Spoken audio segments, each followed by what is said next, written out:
Obrigado, senhor presidente, senhores deputados, senhoras deputadas.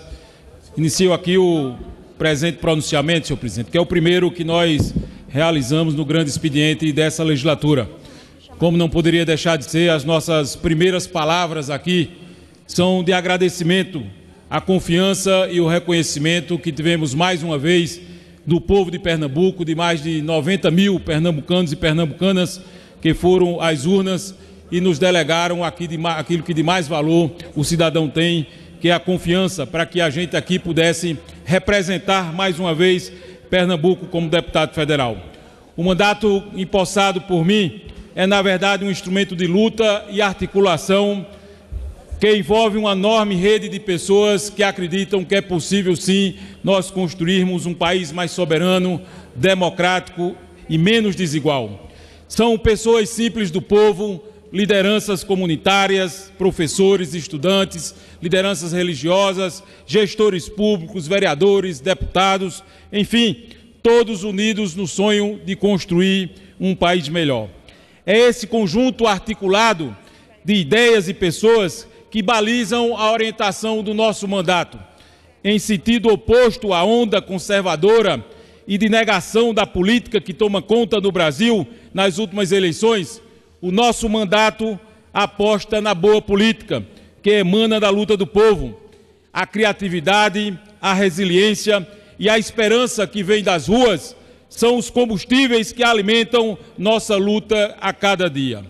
A eleição acabou há 6 meses. Temos um presidente eleito pela escolha legítima da maioria da população, que também elegeu de forma democrática e legítima seus representantes aqui no Congresso Nacional, cada qual com suas prerrogativas constitucionais a cumprir. O presidente eleito com a esperança de muitos para apresentar soluções que combatam o desemprego, as desigualdades sociais, a insegurança e ofereça à população brasileira um projeto de desenvolvimento econômico e social para o nosso Brasil. Infelizmente, iniciado o novo governo, ao invés de fazer uma opção para olhar para o futuro e fazer um debate estratégico sobre o Brasil, o presidente insistiu em fazer o debate de valores e costumes olhando para o retrovisor. Essa não é a pauta que interessa à nossa população. A vida real é aquela de quem acorda todos os dias de manhã bem cedo, sai de casa a pé ou no transporte público à procura de um emprego, para estudar, para trabalhar, à procura de um hospital ou de um serviço. E essas pessoas querem saber, de fato, o que o presidente e seu governo propõem para atacar as questões que falem para um futuro melhor. O povo não quer saber desse debate que eu digo que é um debate muitas vezes estéril, histérico e histriônico, que é feito através das redes sociais. A vida real não é uma postagem no Twitter ou no Facebook. Passados 3 meses da instalação do novo governo, vivemos mais do que nunca um momento de apreensão e incertezas sobre os rumos do nosso país. Temos mais pessoas na miséria, mais desempregados e desalentados. A previsão do nosso PIB só faz cair. A agenda política e econômica que está em curso não sinaliza para a reversão desse cenário. Na verdade, ela ameaça ainda mais a soberania nacional e os direitos do nosso povo. Representa a captura do Estado brasileiro, a soberania do nosso povo, pelo setor financeiro e pelos interesses dos grandes grupos econômicos internacionais. Enquanto as políticas de austeridade desmontam o estado do bem-estar social, o governo distribui facilidades ao setor financeiro e a aliados privilegiados no Brasil. O governo promove o desmonte das políticas e retira direitos dos trabalhadores. Isso é facilmente constatado, pode ser visto, verificando de forma muito clara o que está na nossa lei orçamentária de 2019. Enquanto os gastos com juros e encargos da dívida representam 42% do total arrecadado pelo Estado brasileiro, as políticas sociais, que são alvo da principal agenda de austeridade, recebem as migalhas que sobram do orçamento. Para se ter uma ideia, a educação recebe o equivalente a apenas 3,6% do arrecadado, a saúde 4,1% e a assistência social 3,2%. Na realidade, as taxas de juros praticadas no Brasil foram e continuam a ser os verdadeiros responsáveis pelo aumento da nossa dívida pública. Prova disso é que, junto, os 3 bancos privados do país pagaram inacreditáveis 30 bilhões de reais em dividendos em 2018. Isso significa 43% a mais dos absurdos já 23 bilhões de proventos distribuídos, deputado Gervásio, em 2017. A outra faceta absurda, revelada pela nossa peça orçamentária, são as renúncias fiscais.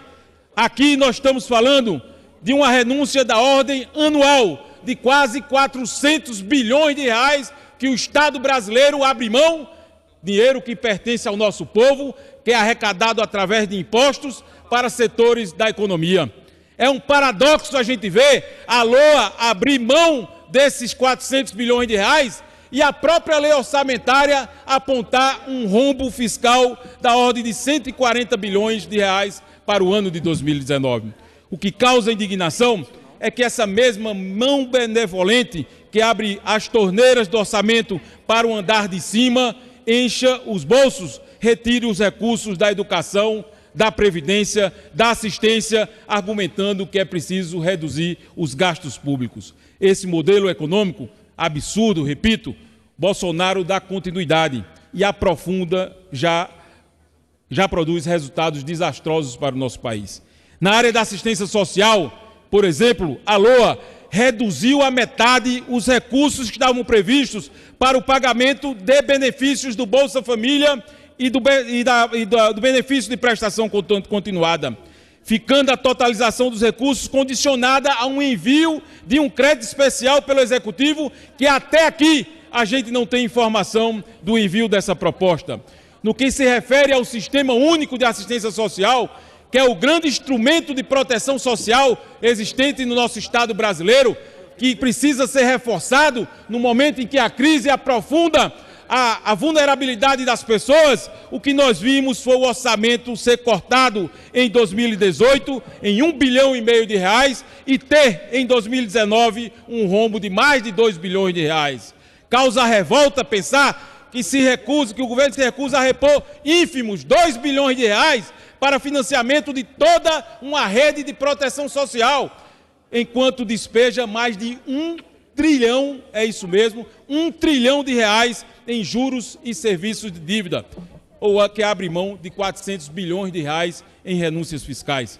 Para o equilíbrio fiscal, o governo faz suas apostas unicamente na reforma da Previdência. Não negamos a necessidade e a importância de fazermos um ajuste no nosso sistema previdenciário, mas a roupagem que está proposta, mais uma vez, condena os vulneráveis a pagar essa conta e a serem ainda mais miseráveis e entregando a nossa previdência também ao sistema financeiro.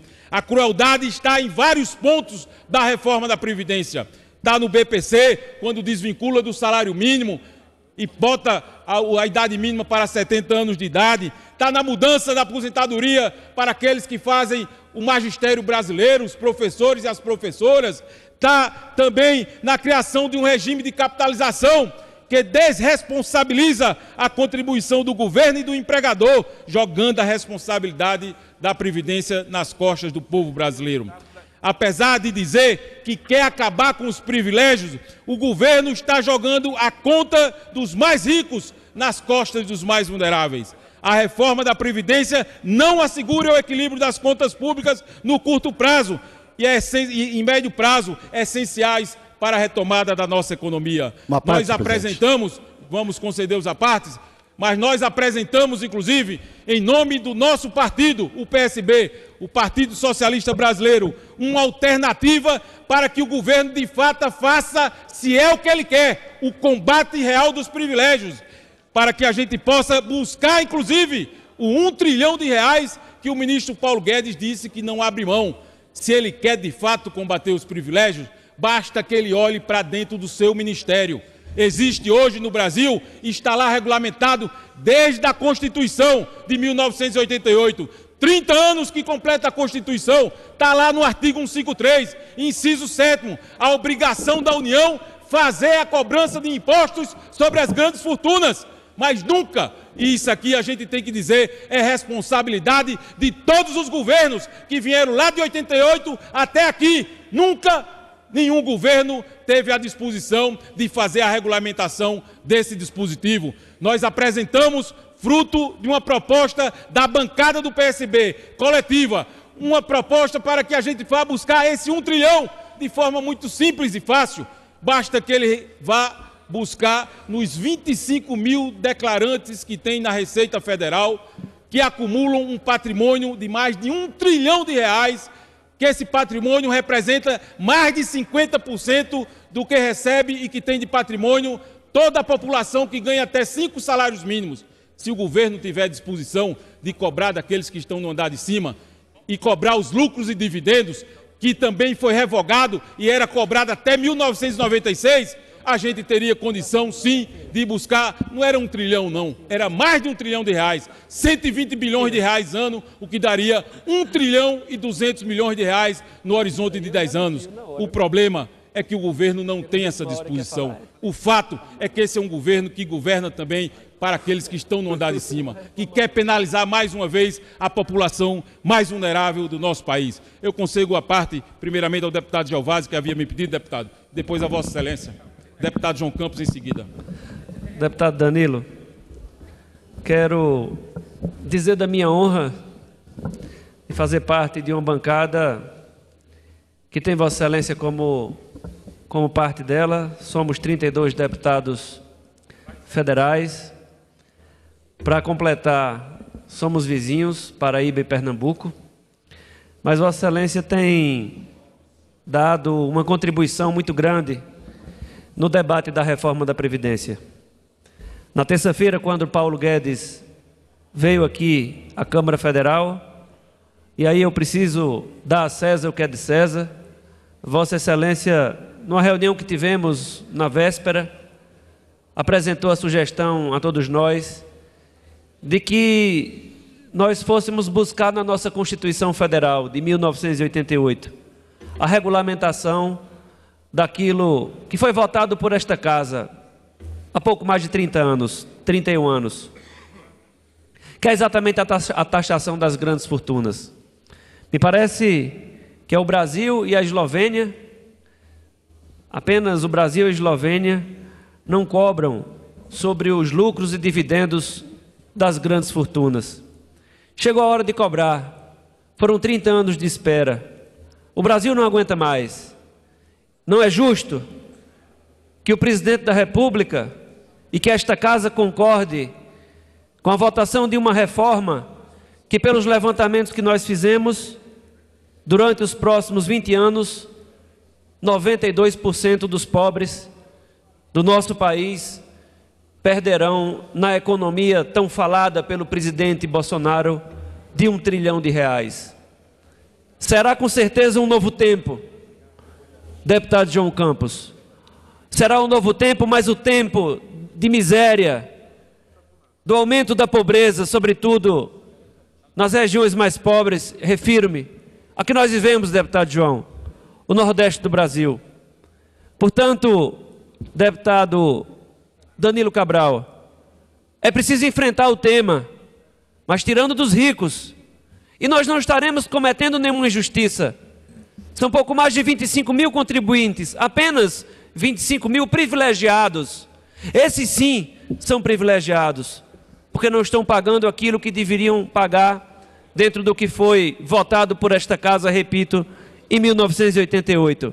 Retirar dos pobres será uma das maiores injustiças se esta casa legislativa aprovar a reforma da Previdência. E é exatamente por isso, deputado Danilo, que eu não poderia deixar de fazer uma parte a Vossa Excelência dizendo que o nosso voto será com certeza contrário à reforma da Previdência. Vamos discutir uma forma de arrecadar tirando daqueles que mais têm e preservando as conquistas estabelecidas pela Constituição de 1988, quando esta Casa aprovou a segurança do povo, a segurança social, uma ferramenta extraordinária que trouxe ao longo desses 30 anos muita igualdade social entre as pessoas, principalmente, repito, nas regiões mais pobres do Brasil. Vamos juntos, irmanados, no debate propositivo, deputado Danilo. E Vossa Excelência ainda terá muito o que contribuir, não apenas com o nosso partido, o PSB, mas com um debate que possa fazer com que o Brasil se torne cada vez mais justo, dividindo renda e fazendo com que a desigualdade social estabelecida ao longo de todos esses anos possa ter um fim. E o fim dela está naquelas duas proposituras apresentadas por nós, trazendo a taxação das grandes fortunas. Parabéns, deputado Danilo, é uma honra tê-lo na bancada do PSB. Parabéns pelo discurso. Obrigado, nobre colega, amigo, deputado Gervásio. É uma satisfação tê-lo como companheiro nosso de partido. Mais uma vez, Vossa Excelência aqui demonstra a sua sensibilidade com a região Nordeste e com aquelas pessoas mais vulneráveis da região. Eu acho que é importante a gente destacar aqui, e isso foi uma deliberação do nosso partido, o PSB, que o povo nos colocou no campo da oposição, soberanamente nas urnas, a partir do resultado eleitoral. Cabe ao PSB aqui fazer a oposição ao governo, mas temos procurado fazer uma oposição de forma responsável, com o momento que o Brasil atravessa. Nós não viemos aqui para fazer a oposição daqueles que torcem pelo quanto pior, melhor. A gente se propôs a fazer uma oposição propositiva, e essa a apresentação dessa proposta que nós colocamos em torno do debate da reforma da Previdência é uma alternativa que o PSB coloca, de forma objetiva, que pode buscar, e nós defendemos isso, o equilíbrio fiscal. Nós fazemos parte de um partido que defende e reconhece o valor do equilíbrio fiscal como uma conquista da sociedade brasileira, que veio lá de trás da década de 90, mas sem penalizar o equilíbrio social.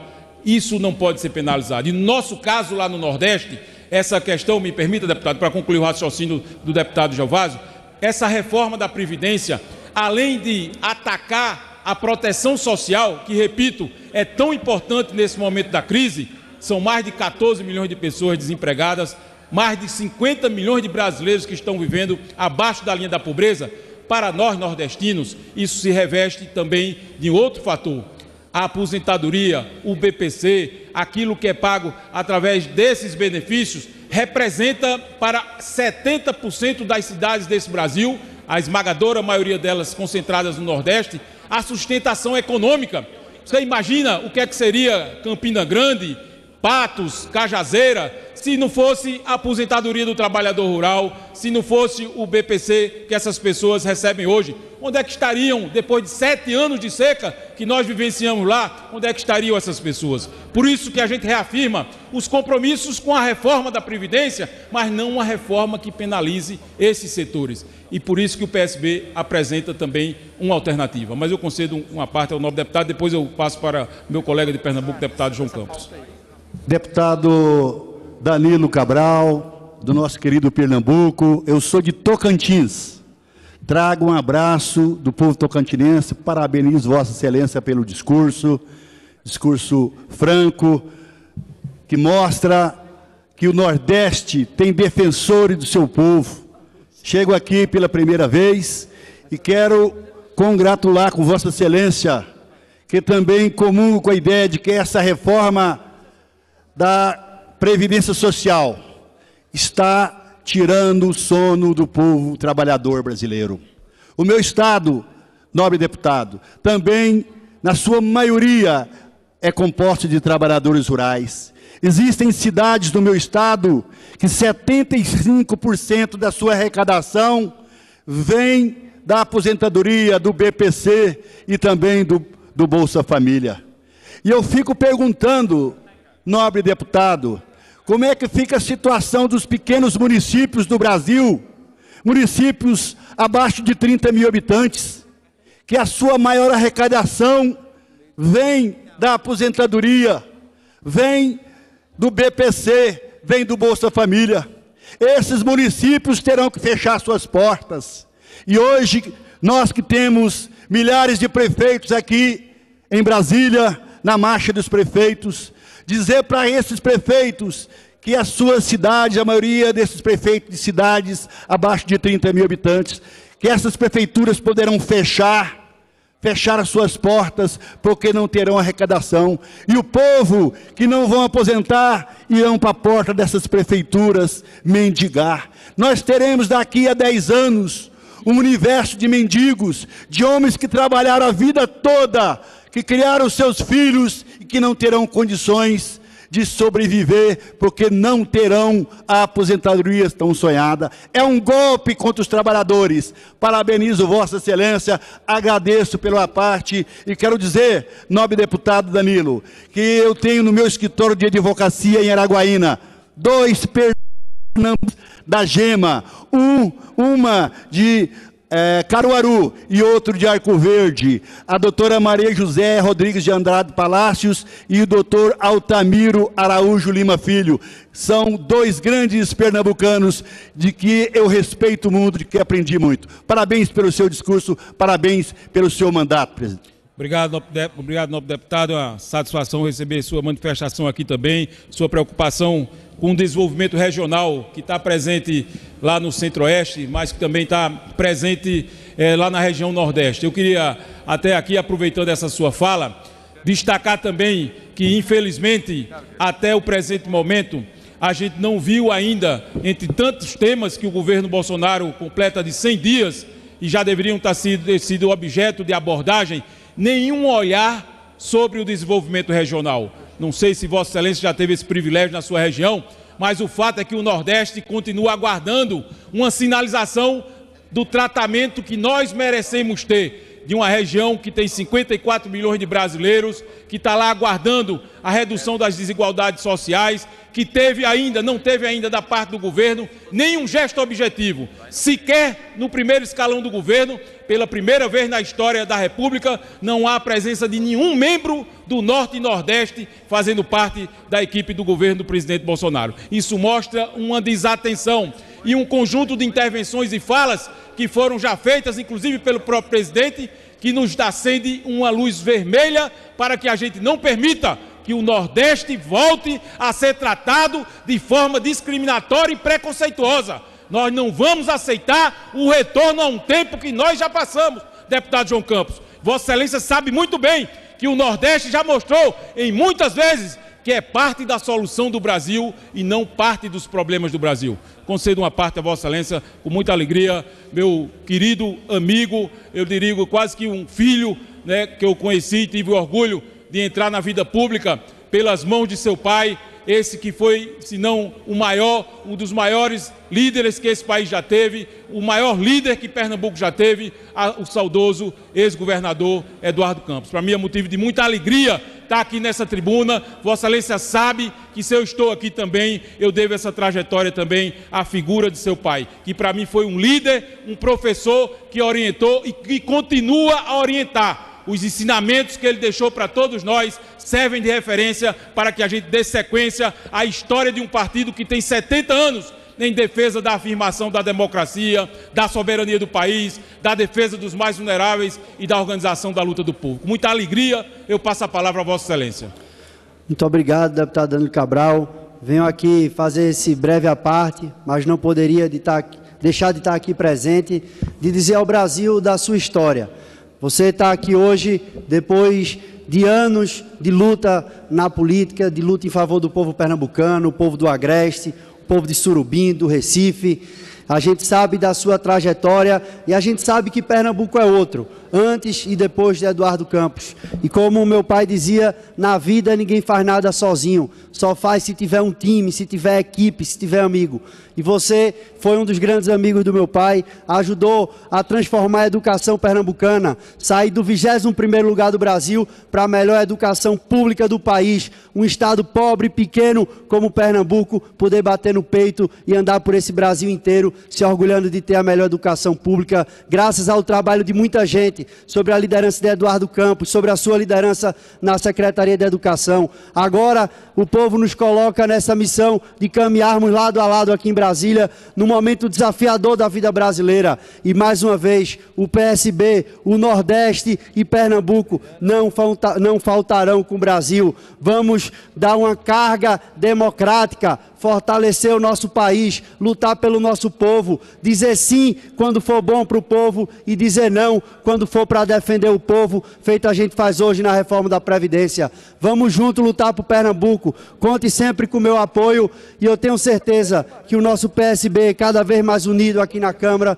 e o nosso Pernambuco vai trabalhar muito para garantir que o Brasil continue de cabeça erguida, mesmo num momento tão sombrio. Parabéns, deputado Danilo Cabral, você orgulha muito os pernambucanos. Obrigado, querido amigo João Campos. Falar do tema educação, como Vossa Excelência muito bem relembra, o valor que o nosso partido, o PSB, deu a isso lá em Pernambuco e que transformou a educação de Pernambuco numa referência do Brasil. Ver isso acontecer em Pernambuco e a gente vê o que está acontecendo com a educação do nosso país. Chegamos a 100 dias desse governo sem saber qual o rumo estratégico que a educação brasileira tem. Vendo um governo que está, ao invés de colocando o deputado Júlio Delgado, eu vou conceder uma parte a Vossa Excelência, a educação como valor estratégico para o desenvolvimento do Brasil e para a inclusão das pessoas, trabalha dentro de uma lógica exclusivamente fiscalista de tirar mais dinheiro da educação. Nós precisamos discutir nessa casa a PEC do teto dos gastos, discutir a proposta que foi apresentada pelo ministro Paulo Guedes de desvinculação do orçamento, discutir o Fundeb, que está aí os municípios aqui hoje de joelhos porque não tem os recursos da educação. Pernambuco praticou uma educação pública de qualidade e fazendo os devidos investimentos. Essa é mais uma lição e um legado do saudoso Eduardo Campos. Eu concedo a parte ao deputado Júlio Delgado. Muito rapidamente, nobre amigo, deputado Danilo Cabral. Deputado Danilo, está sentado ali um deputado chamado André Janones, de Minas Gerais, que outro dia fez um testemunho que muita gente veio para cá dessa nova legislatura, uma renovação de 50%, querendo, de certa forma, negar a política. Falar que os que aqui estavam não faziam bem o seu trabalho e, portanto, precisava renovar isso tudo aqui. E ele fez uma acusação dessa forma, falando isso. Eu falo para o Janones, falando para Vossa Excelência, Pernambuco, o Brasil, não poderia prescindir de um parlamentar do seu quilate, com conhecimento na área da educação, conhecimento na área da assistência social, com a formação nas questões sociais acima de tudo, que como secretário Vossa Excelência defendeu, e aqui no parlamento honra, dignifica a nossa bancada, honra, dignifica os seus amigos, os seus companheiros. Eu tenho a honra de dizer que a política, deputado Janones, e muitos deputados novos sabem que é feita por pessoas de personalidade, responsabilidade e, acima de tudo, altivez, envergadura e de bons exemplos. Deputado Danilo Cabral é um dos melhores desses exemplos de Pernambuco e do Brasil. Parabéns a Vossa Excelência, tenho orgulho de compartilhar com Vossa Excelência a nossa bancada e os nossos trabalhos aqui na Câmara Federal. Muito obrigado. Para concluir, nobre deputado Danilo. Apenas para agradecer as palavras generosas do companheiro Júlio Delgado, na verdade dos companheiros da bancada do PSB, dos parlamentares que aqui fizeram uso do aparte. Uma satisfação estar aqui convivendo com vocês, né, falar da importância que a gente tem hoje, na verdade, de construir pontes e não muros, como está sendo hoje o debate instalado no Brasil. Nós vamos cumprir o nosso papel no sentido de reanimar o povo brasileiro, em especial o povo pernambucano, a voltar a ter esperanças em dias melhores. Muito obrigado a todos.